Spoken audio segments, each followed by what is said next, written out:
Καλώς ήρθατε στα εγκλήματα. Σήμερα θα αναλύσουμε ακόμα μια συγκλονιστική υπόθεση. Εσείς μην ξεχάσετε να κάνετε μια εγγραφή στο κανάλι μας.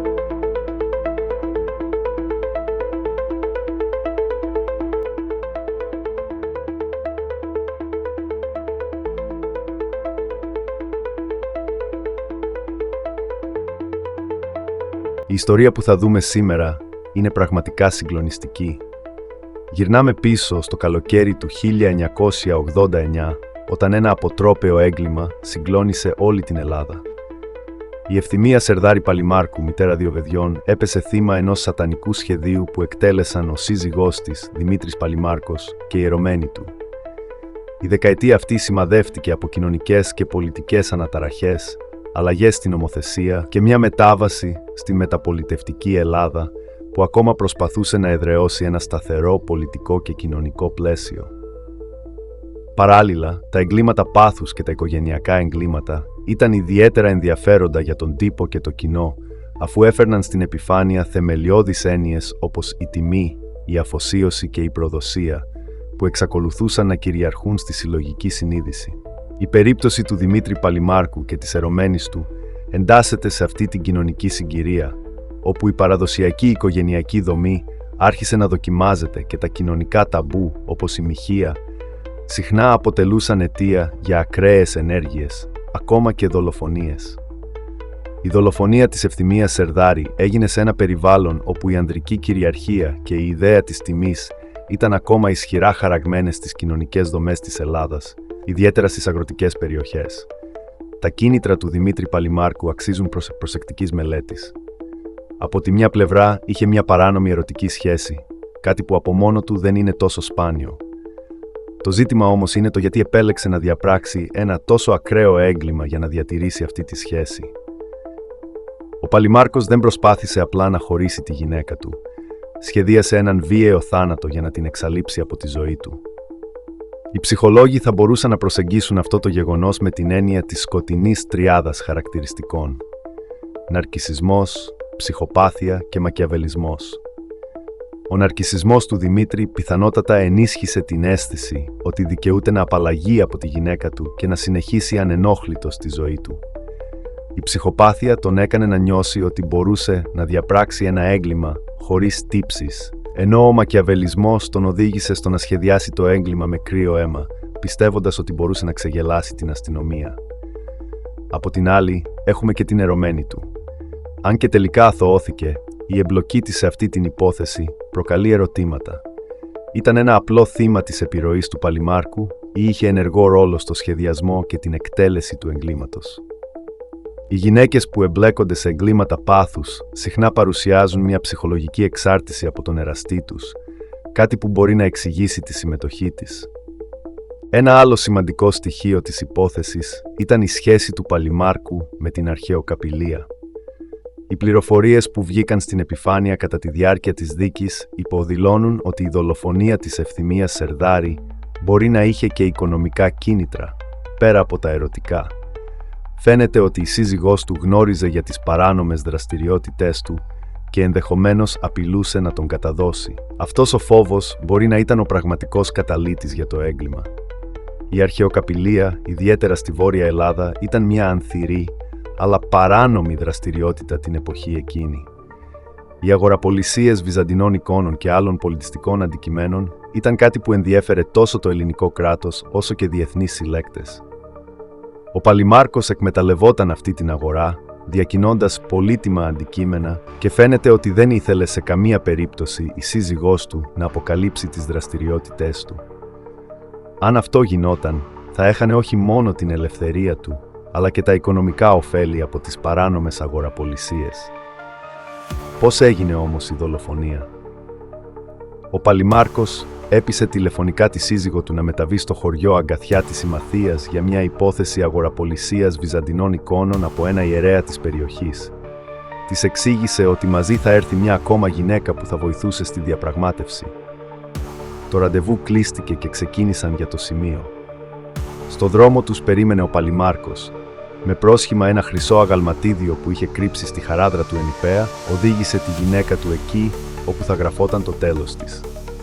Αρχικά, οι δύο εραστές αφαίρεσαν τη βέρα του θύματος, προκειμένου να εξαφανίσουν τα πιστήρια της ταυτότητας της, σε περίπτωση που κάποιος εντόπιζε το πτώμα της. Έριξαν το θύμα από το υψόμετρο των 1.300 μέτρων και αμέσως επέστρεψαν σπίτια τους. Θεωρούσαν ότι είχαν διαπράξει το τέλειο έγκλημα. Παρόλα αυτά, λίγα μέτρα πριν από τον γκρεμό, στο παγκάκι που συχνά κατέφευγε το παράνομο ζευγάρι, είχαν χαράξει τα ονόματα τους. Ο Παλιμάρκος μετά τη δολοφονία πήγε στο σπίτι της πεθεράς του και της παρέδωσε τη βέρα της συζύγου του. Φώναζε ότι η γυναίκα του τον εγκατέλειψε με ένα φίλο της και φεύγοντας του άφησε το δαχτυλίδι της. Μάλιστα λίγο αργότερα κατευθύνθηκε στο αστυνομικό τμήμα της περιοχής και δήλωσε την εξαφάνιση της. Όλα κυλούσαν όπως τα είχε σχεδιάσει, αλλά 12 μέρες μετά τη δολοφονία, το πτώμα της Παλιμάρκου εντοπίστηκε από ορειβάτες. Το παράνομο ζευγάρι συνελήφθη και μετά την ανάκριση κατηγορήθηκε για ανθρωποκτονία από πρόθεση από κοινού. Το έγκλημα αυτό συγκλώνησε την ελληνική κοινωνία και έγινε πρώτο θέμα στον τύπο. Οι εφημερίδες της εποχής το αποκαλούσαν έγκλημα πάθους, αλλά καθώς αποκαλύπτονταν περισσότερα στοιχεία, έγινε σαφές ότι τα κίνητρα ήταν πιο σύνθετα. Ο συνδυασμός ερωτικής ζήλιας, αρχαιοκαπηλείας και οικογενειακών προβλημάτων έκανε την υπόθεση ακόμα πιο δραματική. Οι τίτλοι των εφημερίδων, όπως «Οι σατανικοί εραστές του Ολύμπου», καλλιεργούσαν μια ατμόσφαιρα μυστηρίου και ίντριγκας, προσθέτοντας στο ήδη έντονο ενδιαφέρον του κοινού. Το κοινό δεν μπορούσε να πιστέψει ότι ένα ζευγάρι θα μπορούσε να φτάσει σε τόσο ακραίες ενέργειες για να επιλύσει τα προσωπικά του προβλήματα. Τα μέσα ενημέρωσης έπαιξαν τεράστιο ρόλο στο να δημιουργηθεί η εικόνα των σατανικών εραστών. Οι περιγραφές ήταν συχνά δραματοποιημένες, δίνοντας έμφαση στις σκοτεινές πλευρές της υπόθεσης. Η ερωμένη παρουσιάστηκε ως μια πανούργα γυναίκα που χειραγωγούσε τον εραστή της, ενώ ο Παλιμάρκος παρουσιάστηκε ως ένας ψυχρός δολοφόνος. Αυτό το αφήγημα επηρέασε όχι μόνο την κοινή γνώμη, αλλά και τον τρόπο με τον οποίο προσεγγίστηκε η υπόθεση στα δικαστήρια. Από νομικής πλευράς, η υπόθεση είχε πολλές ενδιαφέρουσες διαστάσεις. Η κατηγορία ήταν ανθρωποκτονία από πρόθεση, κάτι που, στην ελληνική νομική πρακτική, τιμωρείται με βαριές ποινές όπως η ισόβια κάθυρξη. Ωστόσο, η εμπλοκή της ερωμένης ήταν ένα νομικό ζήτημα που προκάλεσε αρκετές αντιπαραθέσεις. Αθωώθηκε 3 φορές, κάτι που δεν είναι συνηθισμένο, και κάθε φορά η απόφαση ήταν οριακή. Αυτό δείχνει το πόσο λεπτή ήταν η γραμμή μεταξύ ενοχής και αθωότητας. Οι ένορκοι στις δίκες αυτές είχαν να αντιμετωπίσουν πολύπλοκες νομικές και ηθικές ερωτήσεις. Είχε η ερωμένη την πρόθεση να βοηθήσει στη δολοφονία. Ήταν ένα απλό εργαλείο στα χέρια του Παλιμάρκου. Αυτά τα ερωτήματα έπαιξαν καθοριστικό ρόλο στις αποφάσεις των δικαστηρίων. Επιπλέον, η επιμονή της εισαγγελίας να συνεχίσει τις δικαστικές διαδικασίες για χρόνια μετά το έγκλημα δείχνει πόσο αμφιλεγόμενη ήταν η υπόθεση. Παρά τις αθωώσεις, το σύστημα δικαιοσύνης συνέχισε να επιδιώκει νέες δίκες, κάτι που δείχνει το πόσο σημαντική ήταν αυτή η υπόθεση για την κοινωνία και την πολιτική της εποχής. Η δικαστική διαμάχη που ακολούθησε το έγκλημα δεν ήταν μόνο μακρά, αλλά και εξαιρετικά δύσκολη για τους εμπλεκόμενους. Ο Παλιμάρκος καταδικάστηκε σε ισόβια κάθυρξη, αλλά η ερωμένη του πέρασε χρόνια αγωνίας, καθώς το δικαστικό σύστημα συνέχιζε να επανεξετάζει την υπόθεσή της. Η αρχική αθώωση το 1991 δεν ήταν το τέλος για εκείνη. Η αθώωσή της το 1993 ήταν επίσης οριακή και ακόμα και τότε δεν αισθανόταν ελεύθερη. Οι συνέπειες ήταν σοβαρές για τη ζωή της. Αμέσως μετά την αθώωσή της, εγκατέλειψε την Ελλάδα και πήγε στη Γερμανία, όπου εργάστηκε ως καθαρίστρια και παντρεύτηκε. Παρά τις προσπάθειές της να ξαναχτίσει τη ζωή της, η υπόθεση συνέχισε να τη στοιχιώνει. Το 1996 κλήθηκε να ξαναδικαστεί για 3η φορά και μόνο τότε η υπόθεση έκλεισε οριστικά με την τελική αθώωσή της. Το έγκλημα αυτό προκάλεσε έντονες αντιδράσεις από το κοινό. Οι Έλληνες της εποχής έβλεπαν την υπόθεση μέσα από το πρίσμα της ηθικής και της οικογενειακής τιμής. Οι εφημερίδες και τα τηλεοπτικά κανάλια συχνά έδιναν υπερβολική έμφαση στις σατανικές πλευρές του εγκλήματος, παρουσιάζοντας τους δράστες σχεδόν σαν μυθικά πρόσωπα. Οι συζητήσεις γύρω από το έγκλημα δεν περιορίζονταν στα νομικά ή ψυχολογικά στοιχεία, αλλά επεκτείνονταν και στο ζήτημα της ηθικής.